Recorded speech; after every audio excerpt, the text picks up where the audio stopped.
बिस्मिल्लाहिर्रहमानिर्रहीम। अस्सलाम वालेकुम। आज का हमारा टॉपिक है 8.7 द इवेपोरेशन। अब हमने ये देखना है कि इवेपोरेशन क्या है। पहले तो आपने लास्ट टॉपिक में जो पढ़ा था वो लेटेंट हीट ऑफ फ्यूजन पढ़ा था और लेटेंट हीट ऑफ वेपराइजेशन पढ़ा था, ठीक है। तो अब हम यहाँ पे ये भी देखेंगे कि वेपराइजेशन में और इवेपोरेशन में क्या फ़र्क है, और इवेपोरेशन को स्टडी करेंगे, इसके कंसेप्ट को समझने की कोशिश करेंगे कि इवेपोरेशन क्या है। तो यहाँ पे अगर हम देखते हैं इवेपोरेशन की बात करें तो जैसे इसका कंसेप्ट समझने के लिए आपको एक एग्जांपल देती हूँ छोटी सी। अगर इस तरह से हम करें कि वाटर एक डिश लें, उसमें थोड़ा सा पानी भर लें, ठीक है। उसको थोड़ी देर बाद आप बाहर रख दें। जब बाहर रखेंगे उसको तो ऐसा होगा, या धूप में उसको रख दें या वैसे ही उसको थोड़ी देर के लिए छोड़ दें, थोड़ा सा उसमें पानी जब रखेंगे तो आप थोड़ी देर बाद देखेंगे, आप शाम तक या इस तरह से थोड़े टाइम बाद जब आप उसको देखेंगे तो क्या होगा, वो पानी जो होगा वो ख़त्म हो चुका होगा, या अगर ख़त्म नहीं भी होगा तो उसका पानी जो होगा वो कम रहा होगा। तो ऐसा क्यों होगा, यानी कि जितना आपने रखा था उससे कम होगा, या फिर क्या हो चुका होगा, ख़त्म हो चुका होगा। या फिर अगर मैं एक और एग्जांपल दूँ तो जैसे स्प्रिट होता है, उसको जब आप हाथ में डालते हैं, या कभी आपने नेल पॉलिश रिमूवर देखा हो, उसको जब हाथ में डालते हैं तो वो, या उसका ढक्कन खोलते हैं, उसको ढक्कन खोल के आप रख देते हैं, थोड़ी देर बाद आप देखेंगे वो वैसे ही उसमें आपको खाली नज़र आएगी, उसके अंदर उस बोतल के अंदर वो नहीं होगा ना स्प्रिट, ठीक है। तो अगर आप उसको अपनी हथेली पे डालते हैं तो वो भी ऐसे ही होगा कि वो थोड़ी देर बाद क्या हो जाएगा, ख़त्म हो जाएगा। तो ऐसा क्यों हुआ, क्योंकि वो इवेपोरेट हो गया, क्योंकि वहाँ पे कौन सा प्रोसेस हुआ, इवेपोरेशन का प्रोसेस हुआ। अब इवेपोरेशन का क्या मतलब है, इवेपोरेशन का मतलब ये है कि लिक्विड जो है वो किस में चेंज हो जाता है, गैसीय स्टेट में चेंज हो जाता है। लेकिन हमने यही बात तो हमने पढ़ी थी वेपोराइजेशन में, लेकिन वेपोराइजेशन में हमने ये पढ़ा था कि लिक्विड जो है वो गैसीय स्टेट में चेंज तो होता है, लेकिन हम उसको हीट देते हैं, ठीक है। हम उसके एक स्पेसिफिक टेम्परेचर पे चेंज करवाते हैं, लेकिन यहाँ पे हम उसको हीट नहीं दे रहे, ठीक है। यहाँ पे हमने उसको हीट नहीं देनी, ये किसी भी टेम्परेचर पे प्रोसेस होता है। हाँ, ये होता है कि ज़्यादा टेम्परेचर पे प्रोसेस फास्ट होता है और कम टेम्परेचर पे प्रोसेस स्लो होता है, लेकिन प्रोसेस होता है ज़रूर है, ठीक है। उसमें हम एक स्पेसिफिक टेम्परेचर पे उसको हीट दे के फिर हम क्या करते हैं, वेपोराइजेशन करवाते हैं। और फिर उसमें एक और चीज़ जो होती है वो ये होती है कि हम जो वेपोराइजेशन होती है वो बॉइलिंग पॉइंट पे होती है, यानी कि वो 100 डिग्री सेंटीग्रेड पे होती है, लेकिन यहाँ पे ऐसा कुछ नहीं है, ठीक है। तो यहाँ पे हम उसको हीट नहीं देंगे, विदाउट हीट जो है वो हम उसको जो है वो उसको लिक्विड को गैसीय स्टेट में चेंज करवाएंगे, ठीक है। तो उसके बाद है यहाँ पे, अच्छा ऐसा होता क्यों है, ऐसा इसलिए होता है क्योंकि जो मॉलिक्यूल्स होते हैं वो कंटिन्यूसली मोशन में होते हैं, ठीक है, कांस्टेंट मोशन में होते हैं कंटिन्यूसली। तो जब वो इस तरह से मूव करते हैं या टेम्परेचर वहाँ पे ज़्यादा होता है तो उनके अंदर कौन सी एनर्जी होती है, काइनेटिक एनर्जी होती है। उनकी जो काइनेटिक एनर्जी होती है वो इंक्रीज़ हो जाती है, और वो मूव करते हुए क्या होते हैं, वहाँ से एस्केप आउट हो जाते हैं, ठीक है। इस तरह से वो मॉलिक्यूल जिनकी एनर्जी, काइनेटिक एनर्जी कम होती है, वो उस लिक्विड में ही रह जाते हैं, ठीक है। तो इस तरह से क्या होता है, काइनेटिक एनर्जी की वजह से या टेम्परेचर की वजह से वहाँ पे इवेपोरेशन का प्रोसेस स्टार्ट हो जाता है, ठीक है। तो इवेपोरेशन की अगर हम डेफिनेशन देखें तो evaporation is the changing of a liquid into vapours. Evaporation में क्या होता है कि चेंज करना किसको, लिक्विड को वेपर्स में या गैसीय स्टेट में from the surface of the liquid without heating it. उसको हीट किए बगैर लिक्विड को किस में, गैस में चेंज करने को हम क्या बोलेंगे, इवेपोरेशन बोलेंगे, ठीक है। और इसमें हम बॉइलिंग पॉइंट की बात नहीं करते, वेपोराइजेशन में हम बॉइलिंग पॉइंट की बात करते हैं, लेकिन यहाँ पे बॉइलिंग पॉइंट पे ये प्रोसेस नहीं होता, ठीक है। और दूसरा ये कि उसमें हम हीट देते हैं, जबकि यहाँ पे हम इसको हीट नहीं देते, ठीक है। और तीसरा ये कि उसमें जो टेम्परेचर होता है वो कॉन्स्टेंट रहता है जब हम उसको हीट दे रहे होते हैं, लेकिन यहाँ पर ऐसा कुछ नहीं होता, ठीक है। उसके बाद अगर हम देखें तो इवेपोरेशन जो है वो हमारी डेली लाइफ में भी बहुत ज़्यादा इंपॉर्टेंट है, ठीक है। आप देखते हैं कि जब आप कपड़े धोते हैं उसको थोड़ी देर बाद फैला देते हैं तो क्या होते हैं, कपड़े जो हैं वो आप देखते हैं थोड़ी देर बाद वो क्या होते हैं, ड्राई हुए हुए होते हैं। कभी तो ऐसा होता है कि सर्दियों में तो ऐसा होता है कि कई दिन लग जाते हैं या एक हफ़्ता भी लग जाता है जब धूप नहीं निकलती। तो उस टाइम ऐसा क्यों होता है, उस टाइम प्रोसेस तो होता है इवेपोरेशन का। ऐसा तो नहीं है ना कि वो 2 महीने गीले ही कपड़े पड़े रहेंगे, आपके ड्राई तो हो जाएंगे, लेकिन वो टाइम ज़्यादा लेंगे। तो इसका मतलब ये है कि अगर टेम्परेचर ज़्यादा होगा, यानी कि टेम्परेचर पे डिपेंड करती है इवेपोरेशन, अगर टेम्परेचर ज़्यादा होगा तो इवेपोरेशन का प्रोसेस ज़्यादा फास्ट होगा, वरना इवेपोरेशन का प्रोसेस क्या होगा, स्लो होगा। वही अगर आप गर्मियों की बात करते हैं तो गर्मियों में अगर हम कपड़े फैलाते हैं इस तरह से से उसको ड्राई करने के लिए, तो वो क्या जाते हैं, वो बहुत जल्दी जो है वो ड्राई हो जाते हैं।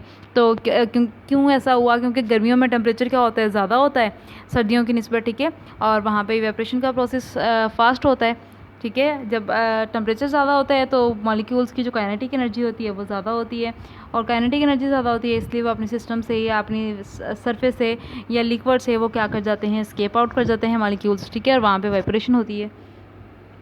अब यहाँ पे हम इसके कुछ फैक्टर्स पढ़ेंगे, ठीक है, कि इवेपोरेशन जो है वो किन फैक्टर्स पे डिपेंड करती है, किन किन चीज़ों पे डिपेंड करती है।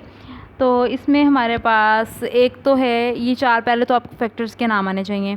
एक हमारे पास है temperature, surface area, wind, nature of the liquid, ठीक है, एक तो आपको इनके नाम आने चाहिए। दूसरा एक है, अगर हम इसमें टेम्परेचर की पहले बात करते हैं, तो जैसे मैंने भी आपको बताया है कि टेम्परेचर के साथ अगर हम काइनेटिक एनर्जी का रिलेशन देखते हैं तो वो डायरेक्ट रिलेशन बनता है, यानी कि अगर काइनेटिक एनर्जी ज़्यादा होगी तो टेम्परेचर भी ज़्यादा होगा, काइनेटिक एनर्जी कम होगी तो टेम्परेचर भी कम होगा।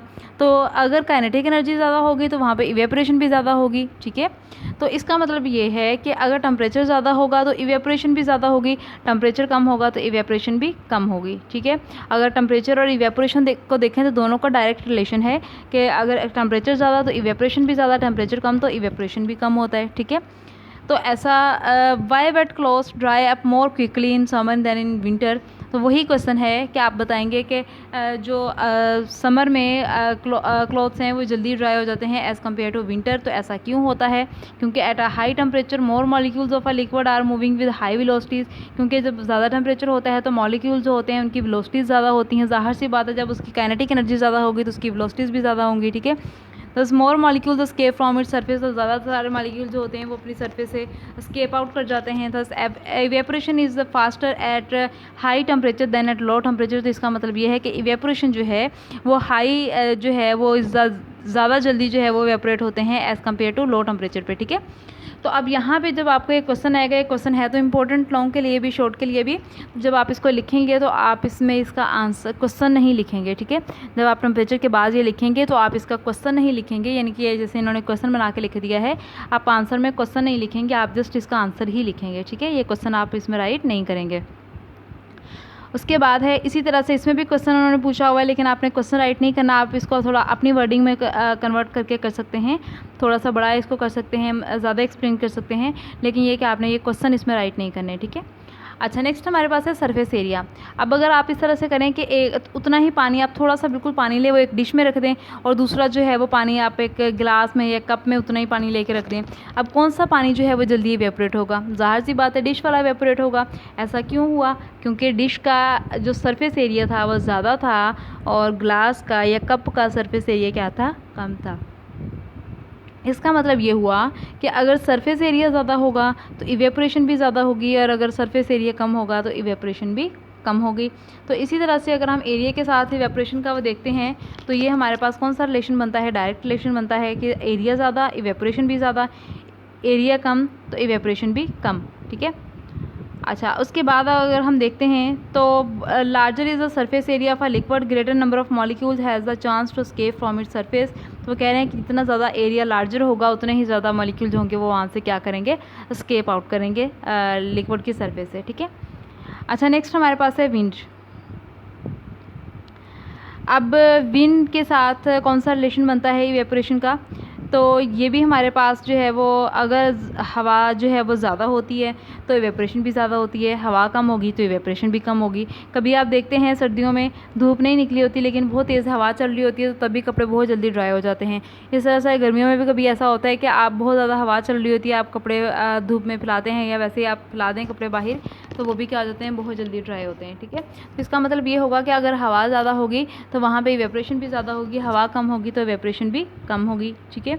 इसका मतलब ये हुआ कि विंड का जो रिलेशन बनता है इवेपोरेशन के साथ वो भी कौन सा रिलेशन बना? डायरेक्ट रिलेशन बन गया।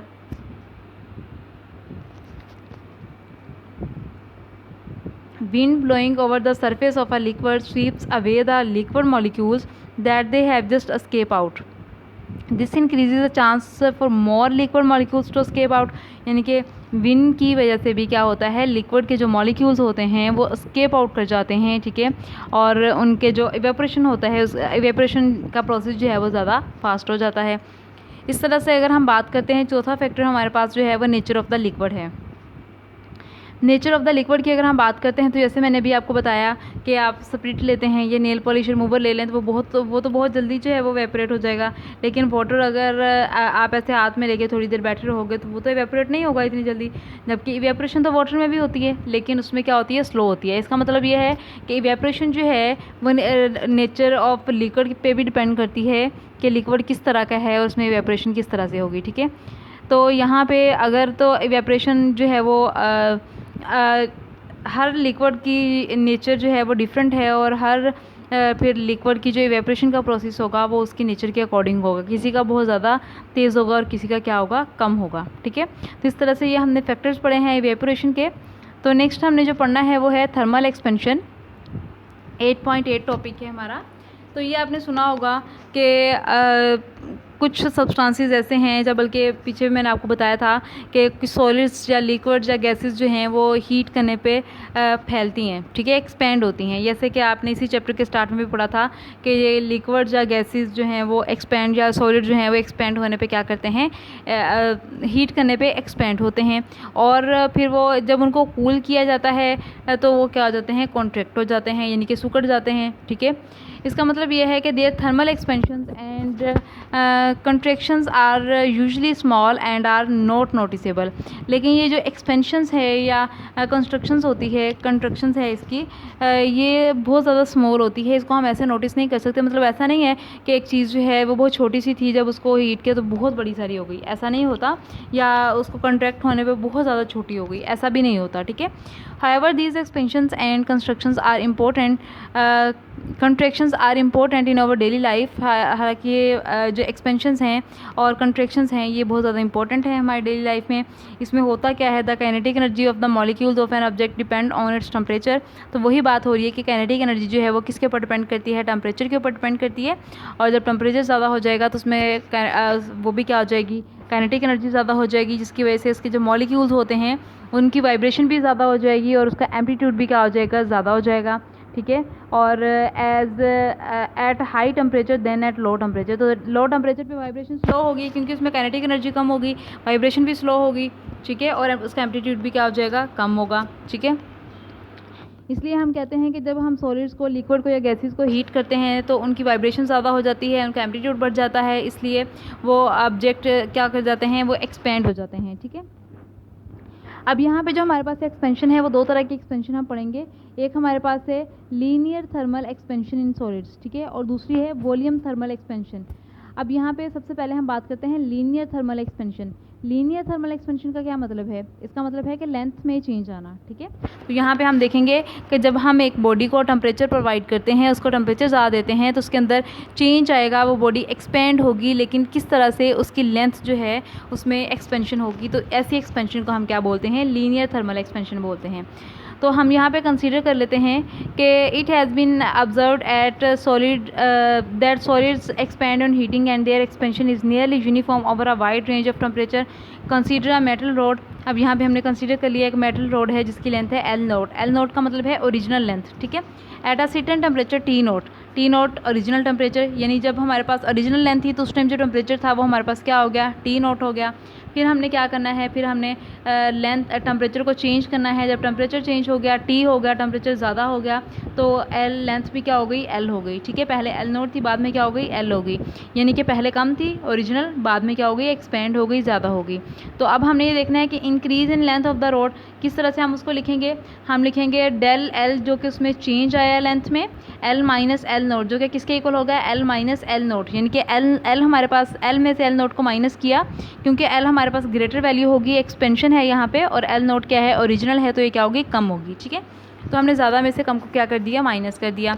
इस तरह से जब हम इंक्रीज़ इन टेम्परेचर की बात करते हैं या चेंज इन टेम्परेचर की बात करते हैं तो del T, T minus T naught आ गया, ठीक है। उसके बाद हम देखते हैं कि if is found that change in length A L of a solid is directly proportional to its original length L naught and the change in temperature T naught. अब यहाँ पे अगर हम बात करते हैं कि डेल एल, यहाँ पे ए एल लिखा हुआ है, ये डेल एल आएगा। डेल एल जो है वो डायरेक्टली प्रोपोर्शन है डेल टी के। मतलब ये कि अगर हमारे पास टेम्परेचर ज़्यादा हम इंक्रीज़ करवाएंगे तो लेंथ में भी ज़्यादा चेंज आएगा, एक्सपेंशन भी ज़्यादा होगी।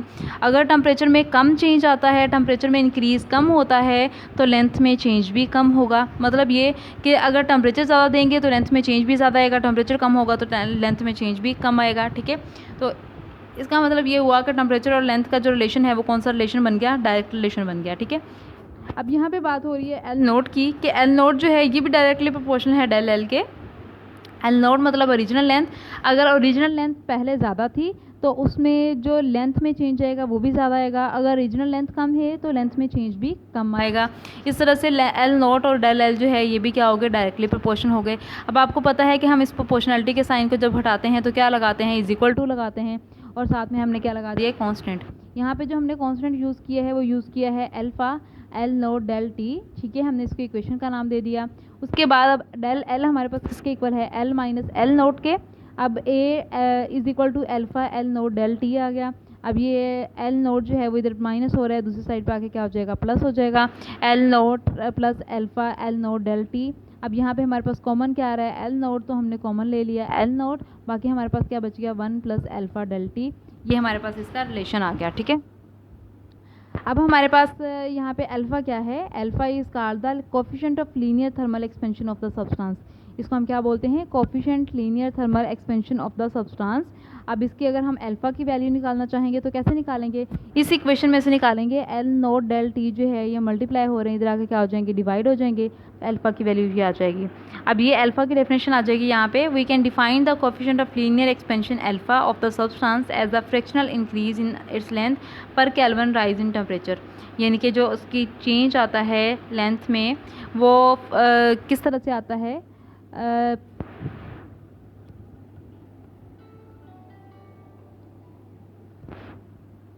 Coefficient of linear expansion alpha of a substance as a fractional increase in length per kelvin यानी कि टेम्परेचर, और साथ में क्या आ जाएगा, राइज इन टेम्परेचर और ओरिजिनल लेंथ आ जाएगा। ठीक है, ये हमारे पास डेफिनेशन हो गई अल्फ़ा की, अल्फ़ा का फॉर्मूला हो गया यानी कि coefficient of linear thermal expansion का। उसके बाद ये हमारे पास क्या आ गया, लीनियर थर्मल एक्सपेंशन। ठीक है, तो अब यहाँ पे ये एक टेबल है जो आपने करना है, जो कि इम्पोर्टेंट है एमसीक्यूज़ के लिए भी बहुत ज़्यादा। इसके बाद जो 8.6 एग्जांपल है ये आपने खुद करनी है। ठीक है, इसको मैं नहीं करवाऊंगी क्योंकि इसमें सिर्फ फार्मूला वही लगना है जो अभी हमने फाइंड किया है, उसमें निकाला है फार्मूला लीनियर वाले का, L is equal to L naught 1 plus alpha del T, वही वाला फार्मूला लगाएंगे और इसमें हम इसको सॉल्व कर लेंगे। आप लोग खुद करेंगे इसकी एग्जाम्पल। इसके बाद हमारे पास है वॉल्यूम थर्मल एक्सपेंशन। अब जो वॉल्यूम थर्मल एक्सपेंशन है ये same as linear thermal expansion ही है, फ़र्क सिर्फ ये है कि वहाँ पे हमारे पास वॉल्यूम में लीनियर लेंथ में चेंज आया था, यहाँ पे हमारे पास किस में चेंज आएगा, वॉल्यूम में चेंज आएगा। बाकी सारा एज इट इज़ हो जाएगा कि हमारे पास इसमें हमने change in the volume of solid, वहाँ पर हमने लेंथ की बात कर रहे थे, यहाँ पर वॉल्यूम की बात करेंगे। ठीक है, del V is equal to V minus V naught आ जाएगा। उसी तरह से टेम्परेचर में चेंज जो है वो टी माइनस टी नोट आ जाएगा। उसी तरह से हमारे पास जो वॉल्यूम में जो चेंज है वो टेम्परेचर के चेंज के डायरेक्टली प्रोपोर्शन है कि अगर टेम्परेचर में ज़्यादा चेंज आएगा तो वॉल्यूम में भी ज़्यादा चेंज आएगा, टेम्परेचर में चेंज कम आएगा तो वॉल्यूम में भी चेंज कम आएगा। इसी तरह से ओरिजिनल वॉल्यूम के साथ भी इसका रिलेशन है कि अगर ओरिजिनल वॉल्यूम कम होगा तो चेंज भी कम आएगा, ओरिजिनल वॉल्यूम ज़्यादा होगा तो चेंज भी ज़्यादा आएगा। उसके बाद डायरेक्टली प्रोपोर्शन है, इसको हम ख़त्म करते हैं तो कांस्टेंट इज इक्वल टू लगा देंगे, साथ में कांस्टेंट यूज़ करेंगे। यहाँ पे जो हमने कांस्टेंट यूज़ किया है वो बीटा यूज़ किया है, beta V naught del T आ गया। ठीक है, उसके बाद डेल वी को हम जब ख़त्म करेंगे, ये इसकी जगह पे हम जो वैल्यू पुट करेंगे वी माइनस वी नोट है, beta V naught del T. अब वी नोट इधर माइनस हो रहा है, इधर आके क्या हो जाएगा, प्लस हो जाएगा। ठीक है, उसके बाद वी नोट हम कॉमन ले लेंगे तो हमारे पास ये इक्वेशन आ जाएगी। उसके बाद फिर हमारे पास बीटा की वैल्यू है, इसी तरह से जैसे हमने अल्फ़ा की वैल्यू निकाली थी सेम हमने बीटा की वैल्यू निकाल ली है। और बीटा जो है वो वहाँ पे हमारे पास क्या था, लीनियर था, यहाँ पे क्या है, वॉल्यूम है। We can define the temperature coefficient of volume expansion beta as a fractional change in its volume per kelvin change in temperature. The coefficient of linear expansion and volume expansion are related by the equation. ये भी आपने याद रखना है कि ये इनका relation है, लीनियर और इसका लीनियर कोफिशिएंट का और इसका वॉल्यूम कोफिशिएंट का। तो ये वाला जो है वो beta is equal to 3 alpha, ये भी आपने याद करना है। ये तो लीनियर और वॉल्यूम एक्सपेंशन की डेफिनेशन हो गई है। लेकिन यहाँ पे जो आप जब ये टॉपिक स्टार्ट करेंगे तो आपने पहले वॉल्यूम थर्मल एक्सपेंशन की डेफिनेशन लिखनी है और उसमें पहले लीनियर थर्मल एक्सपेंशन की डेफिनेशन लिखनी है, ठीक है। यहाँ पे इसकी डेफिनेशन गिवन है, the volume of a solid also change with the change in temperature and is called volume thermal expansion और क्यूबिकल थर्मल एक्सपेंशन, ठीक है। ये इसकी डेफिनेशन है, फिर आगे एक्सप्लेनेशन आ जाएगी सारी।